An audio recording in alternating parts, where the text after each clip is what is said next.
Hello, Kilukkam വ്ളോഗ്സിൻ്റെ പുതിയൊരു വീഡിയോയിലേക്ക് സ്വാഗതം. നിങ്ങളുടെ ചിന്താമണ്ഡലത്തിൽ ഇപ്പോൾ എന്താണെന്ന് ഞാൻ പറയട്ടെ. അവൾ പിന്നെയും ചക്കയും കൊണ്ട് വന്നേക്കുക.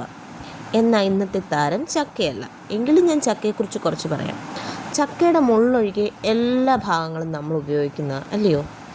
പച്ചച്ചക്ക എന്തെടുക്കും? പുഴുക്കുണ്ടാക്കും. നല്ല അടിപൊളി ചക്കപ്പുഴുക്ക്. കടുമാങ്ങാച്ചാറും വെളിച്ചെണ്ണയൊക്കെ ഒഴിച്ച് കൂട്ടാനും മീൻ കറിയോ ബീഫ് കറിയോ ഒക്കെ കൂട്ടാൻ അടിപൊളിയാണ്.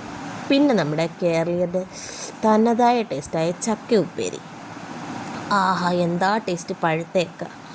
പഴുത്തേക്കയുടെ വിഭവങ്ങൾ: ചക്കയട, ചക്കയപ്പം, പിന്നെന്താ ചക്ക അലുവ, ചക്ക കേസരി, അങ്ങനെ എന്തെല്ലാം വേണേലും. ചക്ക ഐസ്ക്രീം, ചക്ക പഴുപ്പ് നമുക്ക് സ്റ്റോർ ചെയ്ത് വെക്കാമെങ്കിൽ വർഷകാലം മൊത്തം നമുക്ക് ചക്കയുടെ വിഭവങ്ങൾ ഉണ്ടാക്കി കഴിക്കാം.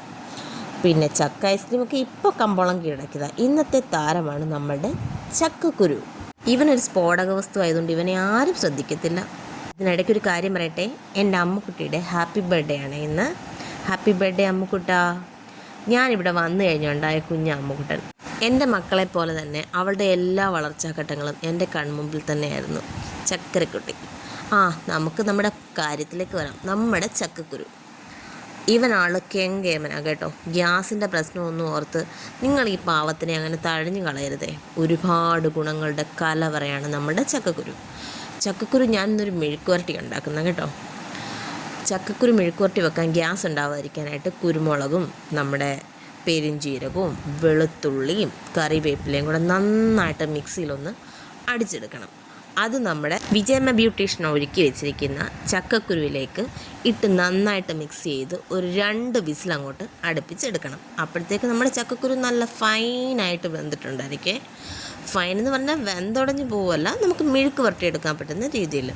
അത് പിന്നെ നമ്മൾ സാധാരണ പോലെ തന്നെ പാൻ ചൂടാക്കി അതിനകത്തിലോട്ടിട്ട് നല്ല രീതിയിൽ മുരിച്ച് കോരിയെടുക്കുന്ന ഒരു മെഴുക്ക് വരട്ടിയാണ് ഞാനിവിടെ കാണിക്കുന്നത്. നിങ്ങൾക്ക് വേണമെങ്കിൽ ഇതിനകത്തോട്ട് തേങ്ങാക്കുത്തും കൂടെ ആഡ് ചെയ്യാം. നമ്മൾ മെഴുക്ക് വരട്ടാൻ എടുക്കുമ്പോൾ ആ എണ്ണയ്ക്കകത്തിലോട്ടിട്ട് നല്ല രീതിയിലെടുക്കാം. ഞാനിവിടെ എടുത്തിട്ടില്ലെന്നേ ഉള്ളേ. പിന്നെ നമുക്ക് ചക്കക്കുരു കൊണ്ടുണ്ടാക്കുന്ന വേറെ വിഭവങ്ങളെന്ന് പറയാൻ, ചക്കക്കുരു ഇറച്ചിക്കറി വെക്കാം. നല്ല അടിപൊളി മസാലക്കറി വെക്കാൻ പറ്റും. ചക്കക്കുരു ഉരുളക്കിഴങ്ങൊക്കെ വേവിച്ചുടയ്ക്കുന്ന പോലെ ഉടച്ചെടുത്തിട്ട് നമുക്ക് വട ഉണ്ടാക്കാൻ പറ്റും. പരിപ്പ് വടയൊക്കെ ഉണ്ടാക്കുന്ന പോലെ തന്നെ ഒരു സ്നാക്ക് ഉണ്ടാക്കിയെടുക്കാനായിട്ട് വളരെ രുചികരമാണ്. ഞാൻ ഒരിക്കൽ ട്രൈ ചെയ്തിട്ടുണ്ട്, നല്ലതായിരുന്നു. പിന്നെ ചക്കക്കുരുവിൻ്റെ ഇച്ചിരി ഗുണങ്ങൾ പറയാം കേട്ടോ. ക്യാൻസർ വരാതിരിക്കാനായിട്ട് വളരെയധികം സഹായിക്കും. കാരണം ഇതിനകത്ത് ഒരുപാട് ആൻറ്റി ഓക്സിഡൻറ്റുകൾ ധാരാളം അടങ്ങിയിട്ടുണ്ട്. കൂടാതെ വൈറ്റമിൻ എ നമ്മുടെ കണ്ണിൻ്റെ ആരോഗ്യത്തിന് വളരെ നല്ലതാണ്. മഗ്നീഷ്യം ഉള്ളത് കൊണ്ട് തന്നെ അത് നമ്മുടെ എല്ലിൻ്റെ ബലത്തെ കൂട്ടുന്നതിന് സഹായിക്കുന്നു. ശരീരത്തിൻ്റെ നല്ല രീതിയിൽ നീരൊക്കെ ഉള്ളവർക്കാണെങ്കിൽ നീര് പറ്റാനായിട്ടൊക്കെ ചക്കക്കുരു നല്ലതാണ്. പിന്നെ നമ്മുടെ ശരീരത്തുണ്ടാകുന്ന ഫുഡ് പോയ്സണെ ഇല്ലാതാക്കാനായിട്ട് ചക്കക്കുരു നല്ലതായിട്ട് സഹായിക്കുന്ന ഒരൈറ്റമാണ്. അതുപോലെ വിളർച്ച ഇല്ലാതാക്കാനും മലബന്ധം ഇല്ലാതാക്കാനും പൈൽസ് രോഗം ഉണ്ടാവാതിരിക്കാനും ഒക്കെ ഈ ചക്കക്കുരു നമ്മളെ സഹായിക്കും. ഈ മെഴുക്കുവരട്ടി മൊരിയുന്നതിനനുസരിച്ച് നമ്മുടെ കിച്ചണിനകത്ത് നല്ലൊരു മണം അങ്ങനെ പരക്കും. ആ വെളുത്തുള്ളിയുടെയും മസാലയുടെയും ആ കുരുമുളകും കരിയാപ്പിലയൊക്കെ ഏറെ ഇങ്ങനെ ചതച്ചിട്ടേക്കുന്നതുകൊണ്ട് തന്നെ ഭയങ്കര മണമായിരിക്കും. ഞാനിതിനകത്ത് കുരുമുളകിൻ്റെ എരി മാത്രമല്ല ചേർത്തിട്ടുള്ളായിരുന്നു. അതുകൊണ്ട് തന്നെ ഞാൻ ഇച്ചിരി കളർ വരാൻ വേണ്ടി മാത്രം ഒരു ശകലം മുളക് പൊടി ലാസ്റ്റ് അതിലൊന്ന് ചേർത്ത് കൊടുക്കുന്നുണ്ട്. കാരണം നമ്മൾ ഇറക്കുന്നതിന് മുമ്പായിട്ടാണ് ചേർക്കുന്നത്. അല്ലെന്നുണ്ടെങ്കിൽ ആ മുളക് പൊടി ഭയങ്കരമായിട്ട് കരിഞ്ഞു പോകാനുള്ള ചാൻസ് ഉണ്ട്. അതുപോലെ ഒട്ടും മായം ചേരാത്ത ഒരു ഹെൽത്തി ആഹാരമാണ് ചക്ക കൊണ്ടുണ്ടാക്കുന്ന ഏത് വിഭവങ്ങളും. അതുകൊണ്ട് തന്നെ നിങ്ങൾ ചക്ക കിട്ടിയാൽ അത് കളയരുത്. എൻ്റെ മെഴുക്കുവരട്ടി റെഡി ആയിട്ടുണ്ട്. മെഴുക്കുവരട്ടി എന്ന് പറയാൻ പറ്റത്തില്ല, ഫ്രൈ എന്ന് പറയണം. അതായിരിക്കും ഏറ്റവും ബെറ്ററായിട്ട് പറയേണ്ടത്.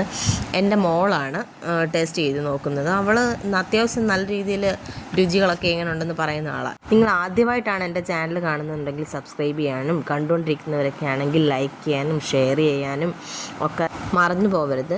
നിങ്ങളുടെ വിലയേറിയ അഭിപ്രായങ്ങൾ മെസ്സേജ് രൂപത്തിൽ അറിയിക്കുക. ബൈ.